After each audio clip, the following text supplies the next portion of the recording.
Duncan's Bluff. It was wintertime on the island of Sodor.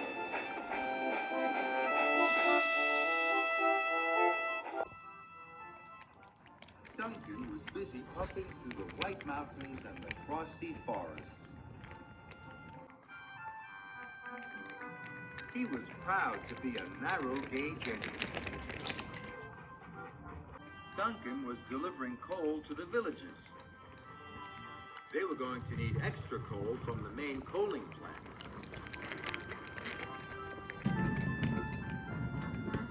So James and Thomas brought coal to the wharf. Duncan chucked in to talk to James. You were a long time getting here, teased Duncan. You're lucky I came at all, wheezed James crossly. I've got an important job to do later. I'm taking some children to a concert. Oh, is doing 2 jobs in one day too hard for you? Duncan shuffled cheekily. Ha, snorted James. I can do more jobs in one day than you can. I'm really useful. This made Duncan cross. How about a wee contest, chuffed Duncan. I bet I can take more coal to the villages faster than you can deliver it. All right, puffed James. You're on.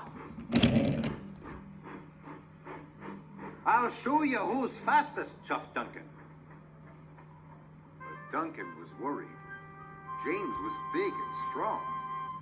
I hope I can be as fast as James, he puffed nervously. So Duncan delivered all his coal as fast as he could. Must be James, he puffed.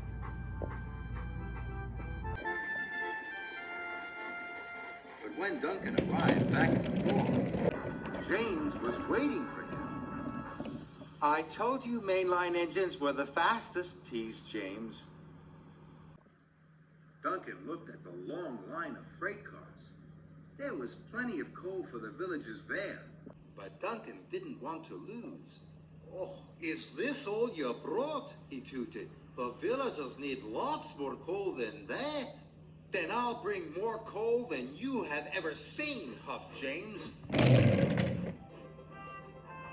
James raced back to the coaling plant. And Duncan delivered the coal to the villagers.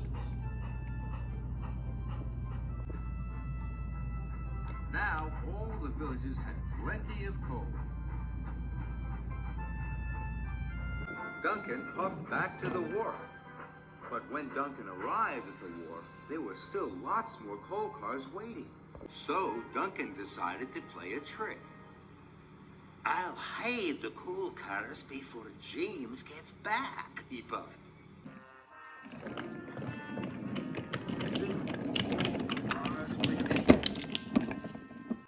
Now James will think I've delivered all the coal. Duncan chuffed cheerfully. James had collected lots more freight cars from the coaling plant. He was puffing harder than he had ever puffed before, and he was using lots of coal. At last, James arrived at the wharf. There was Duncan. You still haven't brought enough coal, teased Duncan. I thought you were supposed to be really useful. I'll soon be back with so much coal, puffed James. It will take you all winter to deliver it. Oh, we'll see, puffed Duncan. James still had to take the children to the concert, but he had been puffing so hard, he had used up all the coal in his tender, and soon he ground to a halt.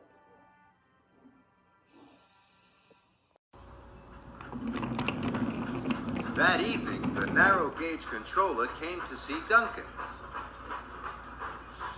James is stuck. He has run out of coal, he announced. Now he won't be able to take the children to the concert. Duncan felt terrible. He thought about all the coal cars he had hidden. He thought about James, and then he thought about the children. I'll have to tell you about the hidden coal cars, he wished. The narrow gauge controller listened hard.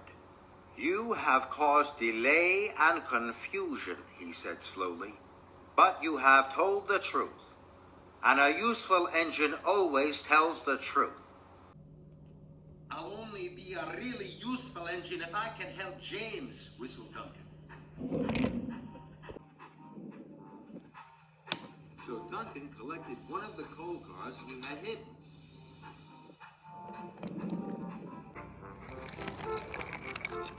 Snow started to fall.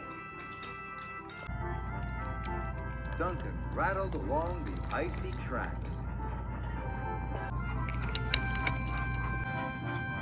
Until at last, Duncan found James.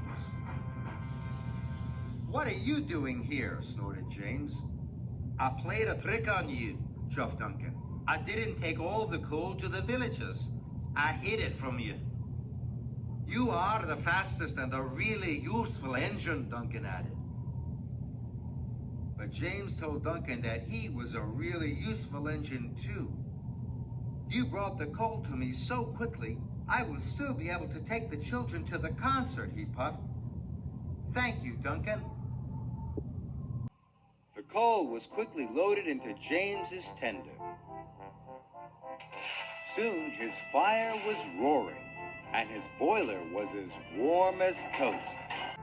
He steamed off to collect the children. Duncan felt happy. "James is a really useful engine," puffed Duncan. But then, so am I." And he chuffed happily away to deliver more coal to the snowy village.